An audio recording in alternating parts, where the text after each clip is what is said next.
হয়তো কিছু টাকার বিনিময়ে এই প্রার্থী ঘোষণা আমরা অবৈধ মনে করি। অসংখ্য লোকজন জড়ো হয়েছে, তারা এটার তীব্র প্রতিবাদ জানিয়েছেন। আরিফ ভাইকে যদি ঢাকা 11 আসন থেকে নমিনেশন দেওয়া হয়, আমরা বিপুল ভোটে জয়লাভ করব। আমাদের কেন্দ্রীয় লিডার, তার শ্রদ্ধা জানিয়ে আমি বলবো, আমার এই ওয়ার্ডের একটা নেতাকর্মীকেও যেন সে নিরাশ না করে।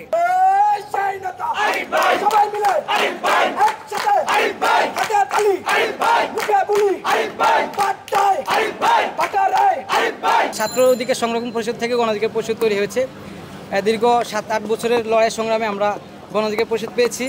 বিভিন্ন বড় বড় রাজনৈতিক দল থাকা সত্ত্বেও আমরা এই ছোট দলে এসে একমাত্র এখানে যেন বৈষম্য না হয়, নূর ভাইয়ের আদর্শকে ধারণ করে আমরা এই রাজনীতি করতে আসছি গণ অধিকার পরিষদের। সে জায়গা থেকে আপনারা জানেন 34শে জুলাই উপলক্ষে 34টা আসন ঘোষণা করা হয়েছে গণ অধিকার পরিষদের পক্ষ থেকে।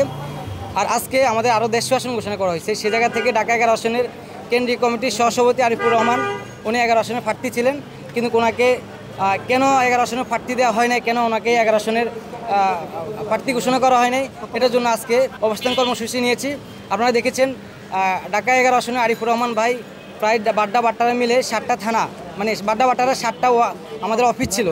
সেই অফিস আমরা এই নির্বাচন কেন্দ্রিক নিয়েছি, কিন্তু সেখানে আজকে আমরা নূর ভাই এবং কি গণ অধিকার পরিষদ কেন্দ্রীয় কমিটি থেকে আমরা এটা আশা করি নাই যে ওনারা আমাদেরকে এরকম একটা হতাশামূলক আজকে যে প্রার্থী ঘোষণা দিয়েছে, সে প্রার্থী ঘোষণা আমরা মনে করি যে এটা আসলে এই প্রার্থী ঘোষণা আমরা অবৈধ মনে করি। কারণ হলো যে এটা একজন কেন্দ্রীয় কমিটির নেতা রেখে কীভাবে একজন মহানগর সহসভাপতি দেওয়া হয়, উনি তো এখানে আসলে প্রার্থী, উনি একজন ডেডিকেশন নেতা, উনি একজন শিক্ষিত উচ্চশিক্ষিত মেধাবী ছাত্রনেতা এবং যুবনেতা গণনেতা। হয়তো কিছু টাকার বিনিময়ে বা এরকম কিছু হতে পারে, মানে আমি জানি না কেন দেওয়া হয় না, এটা আসলে এটা কেন্দ্রীয় কমিটি জানে, আমি সেটা বলতে পারবো না। সাধারণ মানুষের একটা আস্থার জায়গা থেকে আমাদের রাজনৈতিক নির্বাচনী এলাকার একজন প্রতিনিধি আসবে।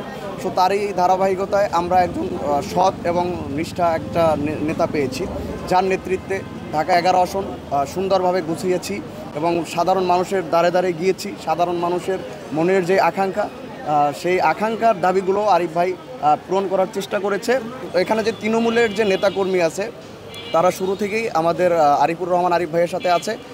এবং সাধারণ মানুষের কথা যদি আমি বলতে চাই, যারা সাধারণ জনগণ, তাদের হচ্ছে প্রাণের দাবি। আজকে আমি জানি না আরিফুর রহমান আরিফ ভাই কী মতামত দিবে এই ঢাকা 11 আসনের প্রার্থিতা যে তাকে দেয় নাই, আমি আরিফ ভাইয়ের মতামত এখনও জানি না। কিন্তু সাধারণ মানুষের মতামত যদি আপনি আমার দ্বারা জানতে চান, আমি সেটা বলবো তারা হতাশ। তারা এক পর্যায়ে এই বিষয়টা কোনোভাবেই মেনে নিতে পারছে না। দেন আপনারা দেখেছেন সন্ধ্যা থেকে আমাদের মেইন রোডে অফিসের সামনে অসংখ্য লোকজন জড়ো হয়েছে, তারা এটার তীব্র প্রতিবাদ জানিয়েছেন। দীর্ঘদিন স্রোতের প্রতিকূলে গিয়ে আমরা যে ফেসিবাদের বিরুদ্ধে লড়াই সংগ্রাম করেছি, বাড্ডা বাটারা এবং রামপুরা 11 আসন আরিফ ভাইয়ের নেতৃত্বে আমরা শেখ হাসিনার বিরুদ্ধে, ফ্যাসিস্টের বিরুদ্ধে একটা লড়াই সংগ্রাম করার কারণে আমাদের ঢাকা 11 আসন বেসিক একটা গ্রহণযোগ্যতা, তৃণমূলে আমাদের একটা গ্রহণযোগ্যতা তৈরি হয়েছে।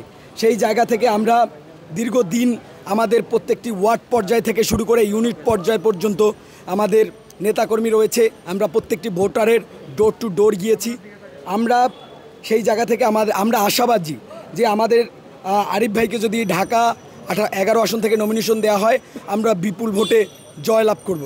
আমাদের ঘিরে যে জনগণের আশা আকাঙ্ক্ষা, সেই জায়গাটা হচ্ছে আরিফ ভাইকে ঘিরে ঢাকা 11 আসন, কিন্তু আমাদেরকে সেখানে নমিনেশন না দিয়ে আমাদেরকে ঢাকা 17তে নমিনেশন দেওয়া হয়েছে।